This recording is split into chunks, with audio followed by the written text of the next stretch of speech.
Hulagu Khan کی بیٹی Baghdad میں گشت کر رہی تھی کہ ایک ہجوم پر اس کی نظر پڑی۔ پوچھا لوگ یہاں کیوں اکٹھے ہیں؟ جواب آیا ایک عالم کے پاس کھڑے ہیں۔ اس نے عالم کو اپنے سامنے پیش ہونے کا حکم دیا۔ عالم کو تاتاری شہزادی کے سامنے لا کر حاضر کیا گیا۔ شہزادی مسلمان عالم سے سوال کرنے لگی، کیا تم لوگ اللہ پر ایمان رکھتے ہو؟ عالم، یقیناً ہم ایمان رکھتے ہیں۔ شہزادی، کیا تمہارا ایمان نہیں کہ اللہ جسے چاہے غالب کرتا ہے؟ عالم، یقیناً ہمارا اس پر ایمان ہے۔ شہزادی، تو کیا اللہ نے آج ہمیں تم لوگوں پر غالب نہیں کر دیا؟ عالم، یقیناً کر دیا ہے۔ شہزادی، تو کیا یہ اس بات کی دلیل نہیں کہ خدا ہمیں تم سے زیادہ چاہتا ہے؟ عالم، نہیں۔ شہزادی، کیسے؟ عالم، تم نے کبھی چرواہے کو دیکھا ہے؟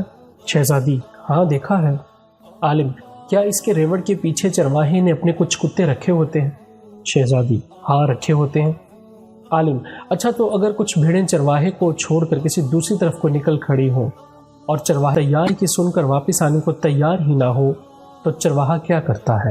شہزادی، وہ ان کے پیچھے اپنے کتے دوڑاتا ہے تاکہ وہ ان کو واپس ان کی کمان میں لے آئے۔